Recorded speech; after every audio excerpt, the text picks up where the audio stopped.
saksi diperiksa sekitar pukul 14 WIB ya Pak Lucu ya?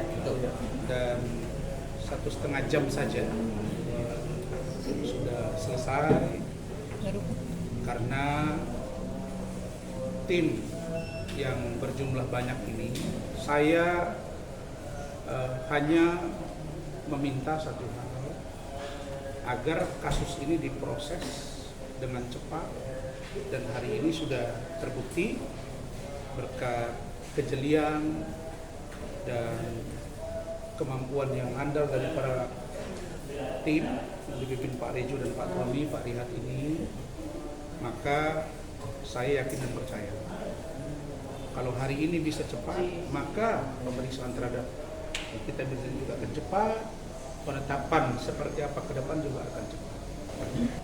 Saksi diperiksa tadi 2 orang dan plus saya ditambah keterangan istri saya. Jadi hari ini kita sudah selesai pemeriksaan kurang lebih 1,5 jam. Start dari jam 2 sampai kurang lebih 1,5 jam ya, 3.30 udah selesai. Jadi saya pastikan minggu ini akan dilakukan panggilan klarifikasi terhadap yang namanya NM. Oke, jadi kepada NM kita sudah menepati janji kita, proses hukum harus tetap berjalan ya. Terhadap Bang Rasman ini bukan lagi namanya ya tindak pidana ringan, ini jelas-jelas sampai sobek sampai ada darah, itu sudah jelaskan berat itu. Ya, jadi saya pastikan NM kamu akan dipanggil minggu ini. Oke, dari Polres Jakarta Selatan.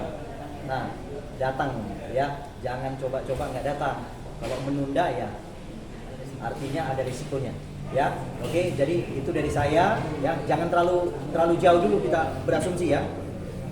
Dan saya minta kepada siapapun jangan coba-coba intervensi perkara ini, karena perkara ini sudah diketahui oleh publik ya, jelas-jelas yang mukul siapa, kemudian dia juga sudah mengaku ya di sosial media, berarti buktinya jelas. Jadi CCTV juga sudah dilihat oleh penyidik. Oke, sudah dilihat oleh penyidik dan jelas itu, mukulnya itu jelas gitu. Nah, jadi kepada teman-teman wartawan saya minta untuk dikawal. Perkara ini kawal sampai nanti penetapan tersangka. Oke, nah, itu dari saya cukup ya. Semua sudah kita penuhi berikut dengan alat bukti, saksi dan semua petunjuk-petunjuk yang akan disampaikan ke penyidik. Yang kita lihat adalah bagaimana reaksi cepat daripada pihak kepolisian ya.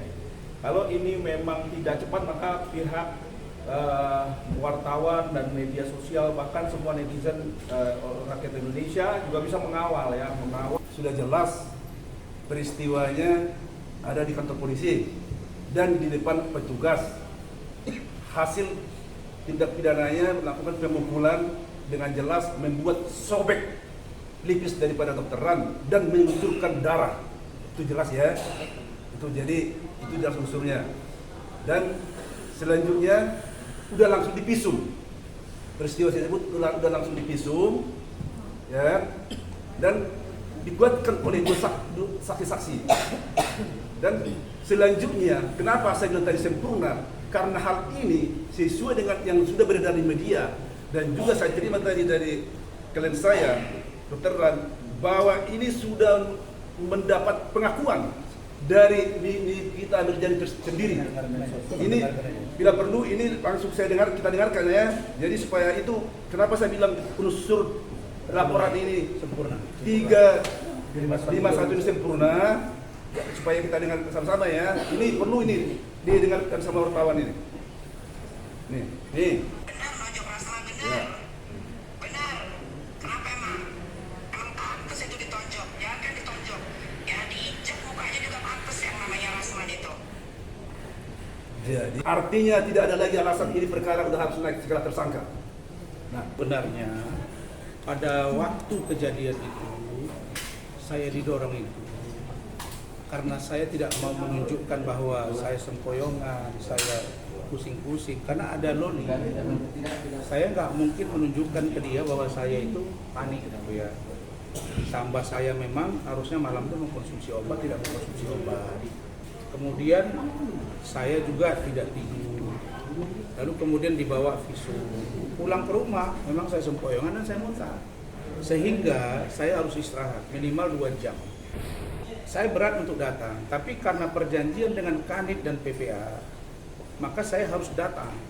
dengan keadaan itulah makanya saya sebenarnya darahnya masih terganggu, sehingga setelah saya mandi ini masih keluar darah, makanya saya pasanglah perban itu. Kenapa kita pergi bukan hanya Bang Rasman aja atau saya berdua aja, karena kita tahu drama ini bakal pasti ada, dan ternyata benar kan gitu. Makanya kita bawa driver, ajudan, dan orang rumah, beserta anak saya kan. Jadi saksinya ada di situ. Nah, saksi yang bukti yang paling itu CCTV ada.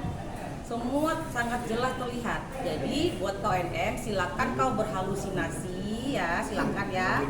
Dengan menuduh kami mengeroyok, nah, silakan kau berhalusinasi. Nah itu. Nah satu lagi nih, saya biasanya kemarin ada tuh biasanya dokter si Oki datang kemari. Yeah. Mana dia? Kok biasa nggak ada Kak Oki. Biasanya kok datang itu dengan brand-brand, bawa brand ya, biar ngiklan dikit nih. Yeah, Nggak pernah nampak ini. Nggak jenguk tuh si Loli katanya mau juga tuh adopsi Loli katanya saya dengar ya mau kuliah kedokteran. Coba tuh jenguklah tuh dia si Loli tuh ya. Jangan manfaatkan situasi yang ini aja, sekarang datanglah, lihatlah gitu ya. Gitu saja. Jadi dokter Oki ini juga dalam waktu dekat selesai urusan Loli akan kami laporkan sesuai dengan permintaan Loli. Tadi ketika pemeriksaan sangat baik, saksi-saksi sangat tenang dalam menjawab pertanyaan.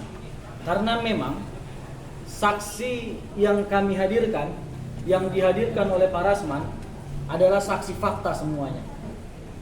Ini bukan saksi fakta omon-omon, bukan saksi fakta yang seperti pengacara sebelah bilang. Saya mohon maaf sebut nama Bang Fahmi Bahmid terkait dengan kasus Fadel kan selalu mengatakan bahwa saksi kami inilah saksi fakta gitu, saksi kunci, saksi penting gitu. Tapi kepentingannya apa? Kabur dia, keterangannya apa? Kabur dia semuanya. Gitu. Dia tidak melihat kejadian. Tapi kalau saksi yang kami hadirkan hari ini benar-benar saksi yang melihat secara langsung kejadiannya. Bahkan para saksi ini terekam juga di dalam CCTV. Jadi sangat kuat sekali. Di depan mata kejadiannya 1 meter jaraknya gitu.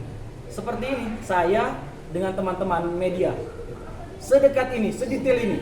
Makanya tadi ketika saksi ditanya terkait dengan kronologi kejadian, terkait dengan perbuatan apa yang dilakukan, korbannya, pelakunya, sangat terang sekali. Bahkan waktunya pun sangat detail mereka jelaskan semuanya, sangat tepat. Nah kemudian terkait dengan perbuatan yang dilakukan oleh NM, secara hukum ancaman pidananya adalah 5 tahun. Nah dalam hukum, seseorang yang ancaman hukuman pidananya 5 tahun dalam proses penyidikan, maka setelah penetapan tersangka maka dia harus dilakukan penahanan. Kejadiannya itu di kantor polisi gitu. Ini penghinaan untuk institusi ini. Ini penghinaan untuk Polres Jakarta Selatan. Harusnya di saat kejadian, di saat itu juga dilakukan penangkapan atau penahanan. Dan itu sah secara hukum. Harusnya ini dilakukan tangkap tangan gitu. Karena memang kejadiannya di depan polisi sendiri yang memang punya wewenang gitu. Dalam waktu 1 kali 24 jam setelah dirinya ditahan harus ditetapkan sebagai tersangka. Dan kami pastikan kami adalah orang yang sangat kooperatif. Kalaupun memang mau kita diperiksa pada hari kami membuat laporan, kami pastikan kami akan menghadiri untuk pemeriksaan itu.